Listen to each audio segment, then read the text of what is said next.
Hi students, good morning. So, you had your breakfast, children? Okay, good. I hope you all are had the breakfast and you are too healthy now. So, children, are you ready to listen the class today? Children, this is our social class. You already knew, and so we doing or discussing the northern plateau lesson. So in this lesson, in our last class, we talked about the people of the plateau region. So people of the plateau region we discussed. So once again, just we have to glance the yesterday's class. Just we have to remember. Just we have to recall. Okay, children, ನಾವು ನಿನ್ನೆ ತರಗತಿಯಲ್ಲಿ people of the plateau region ಬಗ್ಗೆ discuss ಮಾಡಿದ್ವಿ. ಇದರ ಒಂದು related points ಅನ್ನ ನಾವು discuss ಮಾಡೋಣ, ಅಂದ್ರೆ ಹೈಲೈಟ್ಸ್ ಮಾಡೋಣ. ಗೊತ್ತಾಯ್ತಾ ಮಕ್ಕಳ? ಜಸ್ಟ್ ರಿಮೆಂಬರ್ ಮಾಡ್ಕೊಳ್ಳೋದು ಅಲ್ವಾ? ಓದಿದ್ದು ಮರ್ತು ಬಿಟ್ಟಿರ್ತೀರಾ, ಜಸ್ಟ್ ಇನ್ನೊಂದ್ಸರಿ ನೋಡೋದು. ಓಕೆ, ನಿಮ್ ಟೆಕ್ಸ್ಟ್ ಬುಕ್ ನ ಕೂಡ ನೀವು ಇಟ್ಕೊಂಡು ಅಬ್ಸರ್ವ್ ಮಾಡಬೇಕು. First the climate in the plateau region varies from one place to another place. ಅಲ್ವಾ? ಈ ಒಂದು climate the climate CLIMAT,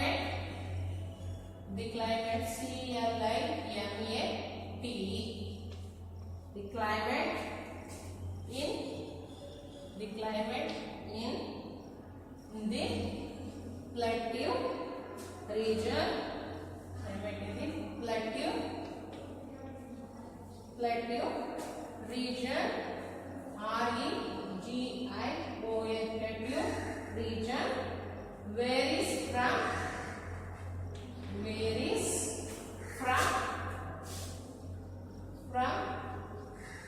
one place to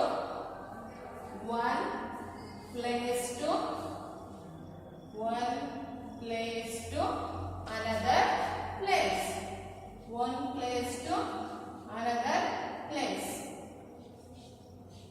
One place to another place. Okay, the climate in the plateau region it varies from one place to another place. ನಿಮಗೆ ಗೊತ್ತಾಯ್ತಲ್ವಾ? ನೀವು sem ಇಟ್ಕೊಂಡು observe ಮಾಡಿ. So first ಗೆ ಇದೆ ನೋಡಿ, the plateau of the region it is different from one place to another place. ಅಂದ್ರೆ ಇಲ್ಲಿರೋ ಒಂದು ಕ್ಲೈಮೇಟ್ ದುರ್ಗದಲ್ಲಿರೋ ಕ್ಲೈಮೇಟ್ ಇಲ್ಲಿಲ್ಲ. ಈ ತರ ಒಂದು ಪ್ಲೇಸ್ ಇಂದ ಇನ್ನೊಂದು ಪ್ಲೇಸ್ ಗೆ ಅಲ್ಲಿ ಇರ್ತಕ್ಕಂಥ ಒಂದು ವೆದರ್ ಏನಾಗಿದೆ, ಡಿಫ್ರೆಂಟ್ ಆಗಿ ಇದೆ. So next the main occupation the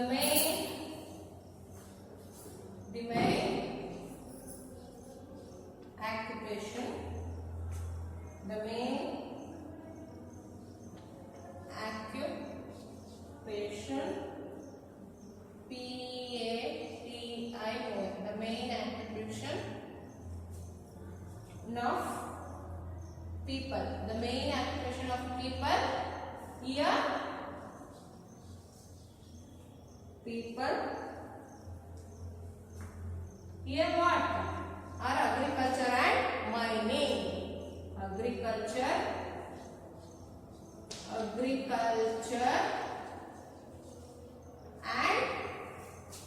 Agriculture and mining. Yeah, mining. Okay, ಗೊತ್ತಾಯ್ತಾ ನಿಮಗೆ? ಸೊ ಇದನ್ನ ನೀವು ಇಲ್ಲಿ ನಿಮ್ಗೆ ಸೆಮ್ ಬುಕ್ ಅಲ್ಲಿ ಇದೆ ನೋಡಿ, occupation of the people are agriculture and mining ಅಂತ ಇದೆ ಅಲ್ವಾ? ಸೊ ಅದನ್ನ ಇಂಪಾರ್ಟೆಂಟ್ ಆಗಿ ಅಂಡರ್ಲೈನ್ ಮಾಡ್ಕೋಬಹುದು.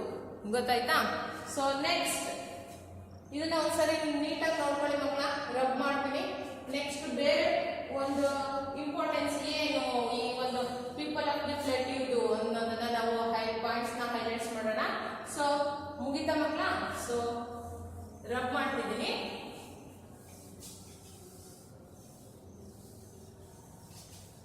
So next, here the employees most of all depending upon the minerals industries also. Next, the plateau region is thinly populated. Plateau region is the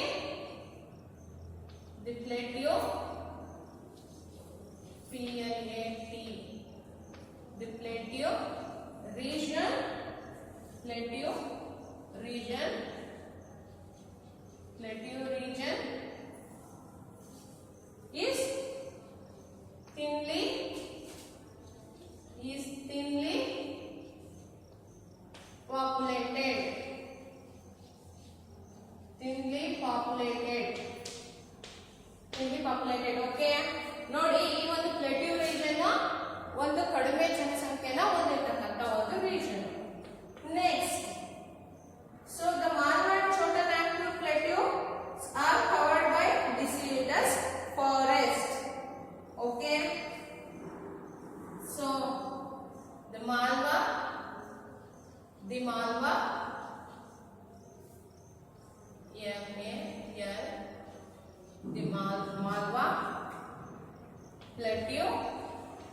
Malwa plateau and Chota Nagpur plateau. ಇದನ್ನೇನು ಕರೀತಾ ಇದ್ದೀನಿ? Why I am writing here ಅಂದ್ರೆ it's easy to reading the points. It's easy to understand the lesson.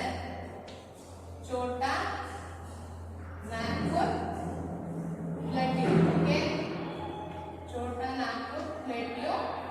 It's covered by what? It's covered by deciduous forest. It's covered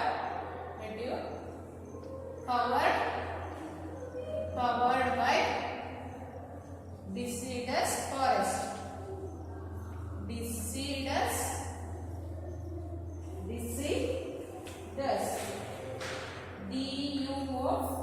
deciduous forests. Okay, so ಅರ್ಥ ಆಯ್ತಲ್ವಾ? So next ಇದು ಅರ್ಥ ಆಯ್ತಲ್ವಾ ಮಕ್ಕಳ? Rub ಮಾಡ್ಲಾ? So next childrens, ನಾವು final ಆಗಿ people of the plateau region important thing ಯಾವುದು? ಅವರ ಒಂದು ಡ್ರೆಸ್ಸಿಂಗ್ ಸೆನ್ಸ್ ಅಲ್ವಾ? Which type of dress the wearing in the plateau region people alva.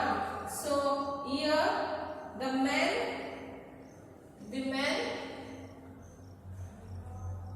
are otherwise simple ಅಂದ್ರೆ dhoti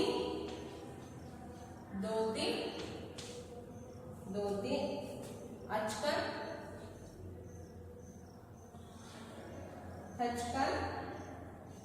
dhoti achkan and turban turban ಗೊತ್ತಾಯ್ತಾ? ಪೇಟಾ. So ಇನ್ನೇನೆ ನಿಮಗೆ ಗೊತ್ತಾಗುತ್ತೆ ಅಲ್ವಾ? ಸ್ಯಾರೀಸ್ ಅಂತ ಯಾರು ವುಮೆನ್ಸ್ ಹಾಕೊಂತಾರೆ. ನೆಕ್ಸ್ಟ್ ಸ್ಯಾರೀಸ್ ಅಂಡ್ ಬ್ಲೌಸಸ್ ಅಲ್ವಾ? ಬ್ಲೌಸಸ್ ಸ್ಯಾರೀಸ್ ನಿಮ್ಗೆ ಯಾವ್ಯಾವ ಹೇಳಿದ್ರೆ ಗೊತ್ತಾಗುತ್ತೆ. ಸ್ಯಾರಿ ವುಮೆನ್ಸ್ ಅಲ್ವಾ ವೇರ್ ಮಾಡೋದು? ಸೊ ಅದಕ್ಕೆ next ghagras and cholis. Ghagras GRH ghagras and cholis ಗೊತ್ತಾಯ್ತಾ? ಸೊ ಸ್ಟೂಡೆಂಟ್ಸ್, ಈ ಒಂದು ಡ್ರೆಸ್ಸಸ್ ನ ಈ ಪ್ಲೇಟ್ಯೂ ರೀಜನ್ ಅಲ್ಲಿ ಇರ್ತಕ್ಕಂಥ ಪೀಪಲ್ಸ್ ವೇರ್ ಮಾಡ್ತಾರೆ. Which are those? So dhoti, achkan and turban. Next saree and blouses, gagras and cholis. ನೀವು ಕನ್ಫ್ಯೂಸ್ ಆಗ್ಬೋದಲ್ವಾ ಮಕ್ಕಳ? ಅಯ್ಯೋ ಮೇಡಮ್ ಬುಕ್ ಅಲ್ಲಿ ಮೆನ್ ಅಂತ ಹೇಳಿ ಕೊಟ್ಟಿದ್ದಾರೆ, ವುಮೆನ್ ಅಂತ ಹೇಳಿ ಕೊಟ್ಟಿದ್ದಾರೆ. ಸೊ ನಿಮಗೆ ಮೆನ್ ವುಮೆನ್ ಅಂತ ಹೇಳಿ ಮೆನ್ ವುಮೆನ್ ಹತ್ರ ಬರೀಬಹುದು, ವುಮೆನ್ ಮೆನ್ ಹತ್ರ ಬರೀಬಹುದಲ್ವಾ? ಸೊ ಕನ್ಫ್ಯೂಸ್ ಆಗೋದು ಬೇಡ. ಅಲ್ಲಿ which kind of dresses wearing in plateau region ಅಂತ ಜಸ್ಟ್ ಕ್ವಶನ್ ಕೇಳಿದ್ರೆ ನೀವು ಈಸಿಯಾಗಿ dhoti, turban, achkan, sari and blouse, ಇದರಲ್ಲಿ ಜಸ್ಟ್ 1, 2 or 3 ವರ್ಡ್ಸ್ ನ ಬರೆದ್ರೂ ಕೂಡ ನಾವು ಮಾರ್ಕ್ಸ್ ನ ತಗೋಬಹುದು ಈಸಿಯಾಗಿ ಅಲ್ವಾ? ಸೊ ಇದಿಷ್ಟು ನಿಮ್ಗೆ ಅರ್ಥ ಮಾಡ್ಕೊಳ್ಳೋದಕ್ಕೆ ಸಾಕು ಮಕ್ಕಳ. So may I have this? So these are points we discussed in our yesterday's class. ಗೊತ್ತಾಯ್ತಾ? ನಾವು ನಿನ್ನೆ ಕ್ಲಾಸ್ ಅಲ್ಲಿ ಇವೆಲ್ಲದರ ಒಂದು ಪಾಯಿಂಟ್ಸ್ ಅನ್ನ ನಾವು ಡಿಸ್ಕಸ್ ಮಾಡಿದ್ವಿ. So in this session we discuss the new topic. Which one? That is importance of the plateau region. So today's topic, the importance of the plateau region. So importance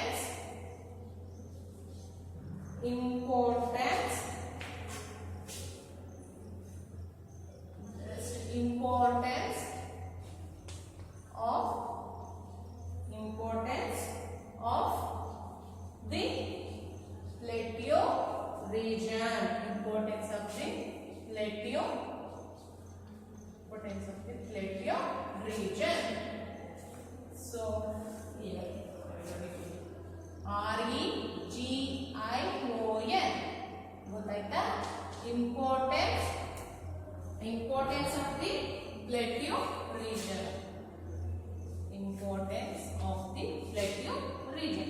So this is our 2 days discussing topic.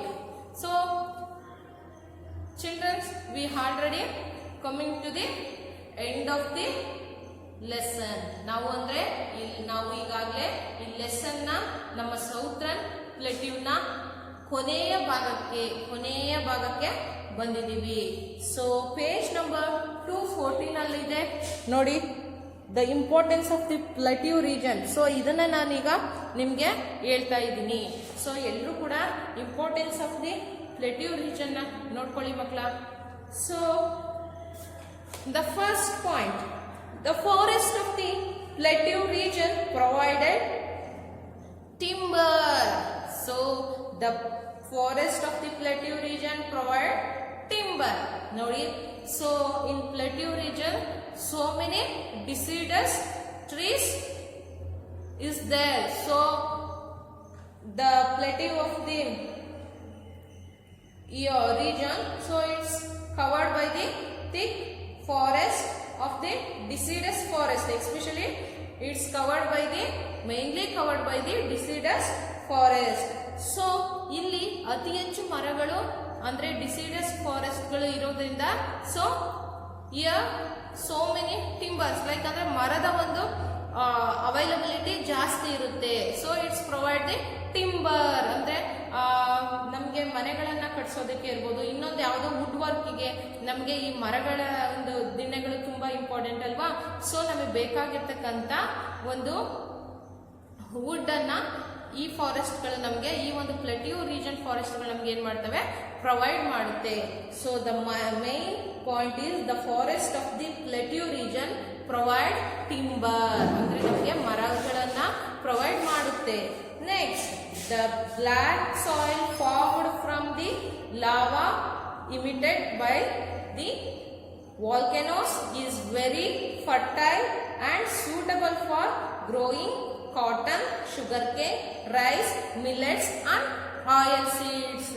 So children, the black soil formed from the lava emitted by the volcanoes ಅಂದ್ರೆ ನೋಡಿ ಮಕ್ಕಳ, ಈ ಜ್ವಾಲಾಮುಖಿಗಳಿಂದ ಹೊರಗೆ ಬರ್ತಕ್ಕಂಥ ಈ ಲಾವಾದಿಂದ ರೂಪುಗೊಂಡಿರ್ತಕ್ಕಂಥ ಈ ಒಂದು ಕಪ್ಪು ಮಣ್ಣು ಹೇಗ್ ಮಾಡುತ್ತೆ, ತುಂಬಾ ಫಲವತ್ತಾಗಿರುತ್ತೆ. ಸೊ ಇದು ಈ ಆಯಿಲ್ ಸೀಡ್ಸ್ ಇರ್ಬೋದು, ರೈಸು, ಮಿಲೆಟ್ಸು, ಶುಗರ್ ಕೇನ್ ಅಂದ್ರೆ ರಾಗಿ, ಜೋಳ, ಅಕ್ಕಿ, ಇದನ್ನೆಲ್ಲ ಅದನ್ನ ಕಬ್ಬು ಇವುಗಳನ್ನೆಲ್ಲ ಬೆಳೆಯೋದಕ್ಕೆ ಈ ಒಂದು ಮಣ್ಣು ಸೂಕ್ತವಾಗಿದೆ ಅನ್ನೋದನ್ನ ನಾವು ಹೇಳ್ಬೋದು. ಸೊ ಈ ಯಾವ್ದ್ರಿಂದ ಆಗಿರುತ್ತೆ ಈ ಒಂದು black soil, emitted by the volcanoes lava ಅಂದ್ರೆ ಜ್ವಾಲಾಮುಖಿಗಳಿಂದ ಬರ್ತಕ್ಕಂಥ ಈ ಲಾವಾದಿಂದ ಆ ಬ್ಲಾಕ್ ಸಾಯಿಲು ಕ್ರಿಯೇಟ್ ಆಗಿರುತ್ತೆ. ಸೊ ಇದು ತುಂಬಾ ಫರ್ಟೈಲ್ ಆಗಿರುತ್ತೆ. It's also suitable for the agriculture. So next, the southern plateau is a storehouse of minerals like iron, coal, manganese, bauxite, aluminium, copper and limestone. So we already know the plateau region, we call it as what? Storehouse. So here so many minerals available to us are available to the people. So like iron, here available minerals are coal, iron, manganese, bauxite, aluminium, copper and limestone. Once again you have to tell with me. So iron, coal, manganese, bauxite, aluminium, copper and limestone. So these minerals available in the where? Southern Plateau. So that's why we call it as the storehouse of the minerals. ನಿಮ್ಗೆ ಅರ್ಥ ಆಯ್ತಲ್ವಾ? So next,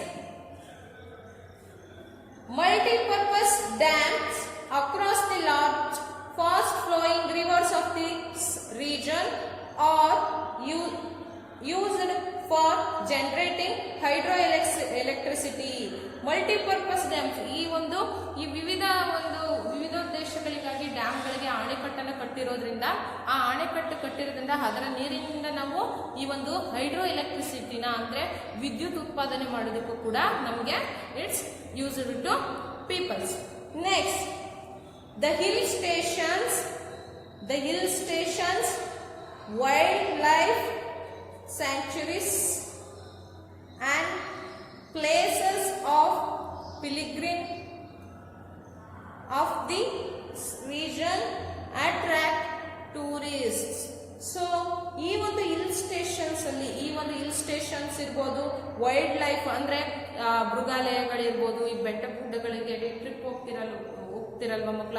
so ಆ ಒಂದು hill stations ಗುಡ್ಡಗಳ ಪ್ರದೇಶಗಳು ಇರ್ಬೋದು. And places of pilgrimage ಅಂದ್ರೆ ಯಾತ್ರಿಗಳು, ಅಂದ್ರೆ ಪಿಲಿಗ್ರಿಮ್ಸ್ ಅಂದ್ರೆ ಯಾರು, ತೀರ್ಥಯಾತ್ರಿಗಳು ಅಂತೀವಲ್ವಾ ನಾವು. ಬೇರೆ ಒಂದು ಪ್ಲೇಸ್ಗಳಿಗೆಲ್ಲ ಈಗ ಧರ್ಮಸ್ಥಳ, ಹೊರನಾಡು ಅಲ್ಲೆಲ್ಲ ಹೋಗ್ತೀವಲ್ಲ, ನಾವು ಕೂಡ ಏನೋ ಪಿಲಿಗ್ರಿಮ್ಸ್ ಅಂದ್ರೆ ಯಾತ್ರಿಗಳು, ದರ್ಶನಕ್ಕೆ ಬಂದಿರ್ತಕ್ಕಂಥ ದೇವಸ್ಥಾನಗಳಿಗೆ ಹೋಗಿರ್ತಕ್ಕಂಥ ಒಂದು ಪೀಪಲ್ಸ್ಗೆ ನಾವು ಪಿಲಿಗ್ರಿಮ್ಸ್ ಅಂತೀವಿ. Of this region attract tourist ಅಂದ್ರೆ ನೋಡಿ, ಈ ಒಂದು ಪ್ಲೇಸಸ್ಗಳು ಅಂದ್ರೆ ಈ ಪ್ಲೆಟ್ಯೂ ರೀಜನ್ ಪ್ಲೇಸಸ್ಗಳು ಇಟ್ಸ್ ಅಟ್ರಾಕ್ಟ್ ದಿ ಟೂರಿಸ್ಟ್ ಅಂದ್ರೆ ಈ ಪ್ರವಾಸಿಗರನ್ನ ಅಟ್ರಾಕ್ಟ್ ಮಾಡ್ತಕ್ಕಂಥ ಒಂದು regions. Next, the plateau region enriched with valuable natural resources contribute to the economic growth of our nation. The plateau region enriched with valuable natural resources contribute to the economic growth of our nation. So dear students, the last point is very very very important to our country because it's influenced or it's supported to the what, our country economic growth, andre it's supports to the our economic growth of our country. So the plateau region it's have the so many minerals like coal, manganese, bauxite, like so it is very important to our economic growth. So it's supported or it's influenced or it's developed our country finance ಅಲ್ವಾ. ನಮ್ಮ ಒಂದು ದೇಶದ ಒಂದು ಆರ್ಥಿಕತೆಯನ್ನ, ಹಣಕಾಸಿನ ಒಂದು ವಿಚಾರವನ್ನ, ಹಣಕಾಸಿನಲ್ಲಿ ಒಂದು ಸೆಕ್ಟರ್ ಅಲ್ಲಿ ಅಂದ್ರೆ ಫೈನಾನ್ಸ್ ಸೆಕ್ಟರ್ ಅನ್ನ ಏನ್ ಮಾಡುತ್ತೆ, ಇದು ಡೆವಲಪ್ ಮಾಡುತ್ತೆ ಅಂದ್ರೆ ಇನ್ಫ್ಲೂಯೆನ್ಸ್ ಮಾಡುತ್ತೆ. ಅಂದ್ರೆ ಡೇ ಬೈ ಡೇ ಏನ್ ಮಾಡುತ್ತೆ, ಹೆಚ್ಚನ್ನ ಮಾಡ್ತಾ ಹೋಗುತ್ತೆ. ಸೊ ಈ ಅಗ್ರಿಕಲ್ಚರ್ ಕೂಡ, ಅಗ್ರಿಕಲ್ಚರ್ ಇಂದ ಕೂಡ ಮಕ್ಕಳ ಏನಾಗುತ್ತೆ, ತುಂಬಾ ಅತಿ ಹೆಚ್ಚು ಲಾಭ ಬರುತ್ತೆ. ಇದು ಕೂಡ ಎಲ್ಲೋಗುತ್ತೆ, ಈಗ ನೋಡಿ ಮೇಡಮ್, ನಾವು ಬೆಳೆ ಬೆಳೆಯೋದ್ರಿಂದ ನಾವು ಹೆಂಗೆ ನಮ್ಮ ದೇಶಕ್ಕೆ ದುಡ್ಡು ಹೋಗುತ್ತೆ ಅಂತ ನೀವು ಕೇಳ್ಬೋದು. ನಾವು ಬೆಳೆ ಬೆಳೆದ್ರೆ ನಾವು ಅದಕ್ಕೆ ಕೆಲವೊಂದು ಬೆಳೆಗಳ ಆದಾಯಕ್ಕೆ ನಾವು ಟ್ಯಾಕ್ಸ್ ಅನ್ನ ಕಟ್ತೀವಲ್ವಾ ಮಕ್ಕಳ. ಅದೇ ರೀತಿ ಈ ಒಂದು ಮಿನರಲ್ಸ್ ಇಂಡಸ್ಟ್ರೀಸ್ ಇಂದ ಅಂದ್ರೆ ಈ ಮೈನಿಂಗ್ ಇಂಡಸ್ಟ್ರೀಸ್ ಇಂದನೂ ಕೂಡ so many taxes going to are so many tax paid to our government ಅಲ್ವಾ. ನಾವು ಅತಿ ಹೆಚ್ಚು ತೆರಿಗೆಯನ್ನ ಸರ್ಕಾರಕ್ಕೆ ಕಟ್ತೀವಿ. ಸೊ ಈ ರೀತಿ ನಾವು ಸರ್ಕಾರಕ್ಕೆ ತೆರಿಗೆಯನ್ನ ಕಟ್ಟೋದ್ರಿಂದ ಏನಾಗುತ್ತೆ, ನಮ್ಮ ದೇಶದ ಆರ್ಥಿಕ ಪರಿಸ್ಥಿತಿ ಅತಿ ಹೆಚ್ಚು ಉನ್ನತ ಮಟ್ಟಕ್ಕೆ ಹೋಗುತ್ತೆ. ಸೊ ದ ಸ್ಟೂಡೆಂಟ್ಸ್, ಈ ಒಂದು ಲೆಸನ್ ನಿಮಗೆ ಅರ್ಥ ಆಗಿದೆ ಅಂತ ನಾನು ಅನ್ಕೊಂತೀನಿ. ಸೊ ಇದರಲ್ಲಿ ಕನ್ಫ್ಯೂಸ್ ಆಗುವಂಥ ಒಂದು ಅವಶ್ಯಕತೆ ಏನೂ ಇಲ್ಲ. ಸೊ ಪ್ರತಿಯೊಂದು ನಾನು ಡೀಟೈಲ್ ಆಗಿ ಹೇಳಿದ್ದೀನಿ, ನಿಮಗೂ ಅರ್ಥ ಆಗಿದೆ ಅನ್ಕೊಂತೀನಿ. ಸೊ ಏನಾದರೂ ಡೌಟ್ ಇದ್ರೆ ನನ್ನನ್ನು ಕೇಳಿ. ಇವತ್ತಿಗೆ ಈ ಒಂದು ಸೌತ್ರನ್ ಪ್ಲೇಟಿವ್ ಲೆಸನ್ನು ಕಂಪ್ಲೀಟ್ ಆಯಿತು ಮಕ್ಕಳ. ಇಲ್ಲಿವರೆಗೂ ಫುಲ್ ಕಂಪ್ಲೀಟ್ ಆಯಿತು, ಗೊತ್ತಾಯ್ತಾ? ಇಲ್ಲಿವರೆಗೂ ನಾನು ಮಾಡಿದೆ, ಈ ಲೆಸನ್ನು ಮುಗೀತು. ನೆಕ್ಸ್ಟ್ ಕ್ಲಾಸಲ್ಲಿ ನಾನು ರೀಕಾಲ್ ಮಾಡಿಬಿಟ್ಟು ಸೆಮ್ ಬುಕ್ಕನ್ನು ಫಿಲ್ ಮಾಡಿಸ್ತೀನಿ. ಓಕೆ, ಸೊ ನೀವು ಮನೆಯಲ್ಲಿ ಒಂದ್ಸರಿ ನೀಟಾಗಿ ಓದ್ಕೊಳ್ಳಿ. ನಾನು ಯಾವ್ಯಾವ ಪಾಯಿಂಟ್ಸ್ನ ಹೈಲೈಟ್ ಮಾಡಿದ್ದೀನೋ ಅದನ್ನ ಲೆಸನ್ ಓದಿದ್ರೆ ನಿಮಗೆ ಎಲ್ಲನೂ ಕೂಡ ಅರ್ಥ ಆಗುತ್ತೆ. Thank you students.